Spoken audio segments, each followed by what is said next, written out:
മക്കളെ ആൻവറാമസ് ആണ്. അപ്പോൾ ഇതാ 4ാം ക്ലാസ് ഒക്കെ കഴിഞ്ഞ് 5ാം ക്ലാസ്സിലേക്ക് ഇങ്ങനെ റെഡി ആയിട്ട് ഇരിക്കുക അല്ലേ. അപ്പോൾ 5ാം ക്ലാസ് ഒക്കെ പറയുമ്പോൾ യു പിയിലേക്ക് ഇങ്ങനെ എത്തി ഇത്തിരി വലിയ കുഞ്ഞുങ്ങളൊക്കെ ആയെന്നുള്ളൊരു തോന്നലുണ്ട്. തോന്നലല്ല, ശരിക്കും അത് സത്യമാണ്.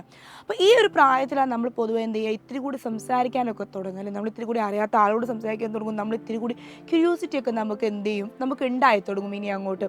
അപ്പോൾ ഈ ഒരു ഏജിൽ തന്നെ, ഈ ഒരു സമയത്തിന് നിങ്ങൾ എന്തുകൂടി ശ്രദ്ധിക്കണം, നിങ്ങളുടെ ലാംഗ്വേജ് ഇമ്പ്രൂവ്മെൻറ്റും കൂടി ശ്രദ്ധിക്കണം. ഓക്കെ, അപ്പോൾ മിസ് പറഞ്ഞു വരുന്നത് എന്താ വെച്ചാൽ, ഈ ഒരു വെക്കേഷൻ സമയമാണ്. ഈ ഒരു സമയത്ത് നിങ്ങൾ എന്ത് ചെയ്യണം, അത്യാവശ്യം പുസ്തകങ്ങൾ, നല്ല കഥകളൊക്കെ എന്ത് ചെയ്യണം, നിങ്ങൾ വായിക്കണം.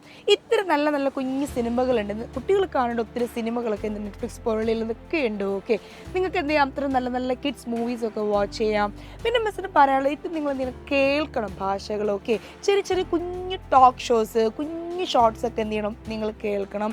അതേപോലെ നിങ്ങളുടെ കൂട്ടുകാരുണ്ടാവും, നിങ്ങളുടെ കൂട്ടുകാരോട് എന്ത് ചെയ്യുക, എല്ലാ ദിവസവും എന്ത് ചെയ്യുക, ഒരു 2-3 കൂട്ടുകാർ ചേർന്നിട്ട് ഒരു വാട്സപ്പ് ഗ്രൂപ്പിലൊക്കെ എന്ത് ചെയ്യുക, ഒരു ഗ്രൂപ്പ് വീഡിയോ കോളോ അതല്ലെങ്കിൽ ഒരു ഗ്രൂപ്പ് ചാറ്റോ ഒക്കെ എന്ത് ചെയ്യുക, കംപ്ലീറ്റ് ഇംഗ്ലീഷിൽ എന്താണോ നിങ്ങൾക്ക് കിട്ടുന്നത്, അത് തെറ്റോ ശരിയോ ആയിക്കോട്ടെ, പക്ഷേ എന്താ നമ്മുടെ ഉദ്ദേശം, എന്താ, നമ്മൾ ഇംഗ്ലീഷ് ഒന്ന് പഠിക്കുക, നമ്മുടെ നാവിൻ്റെ ഒരു കെട്ടൊക്കെ എന്ത് ചെയ്യുക, അങ്ങ് വിടുക അല്ലേ. നമുക്കൊരു ഫ്ലുവൻസി കിട്ടണം, നമ്മളിങ്ങനെ പറഞ്ഞത് ശീലിക്കണം. അപ്പോൾ അതിന് വേണ്ടി നമ്മൾ എന്ത് ചെയ്യുക, ഒരു ഗ്രൂപ്പ് ചാറ്റൊക്കെ നമ്മൾ എന്ത് ചെയ്യുക, ഒരു 5 മിനിറ്റൊക്കെ എന്ത് ചെയ്യുക, നമ്മളങ്ങ് ചെയ്യുക. ഓക്കെ, അതേപോലെ എന്ത് ചെയ്യുക, ഞാൻ നിങ്ങളോട് കഥാപുസ്തകങ്ങൾ വായിക്കാൻ പറഞ്ഞു, കേൾക്കാൻ പറഞ്ഞു.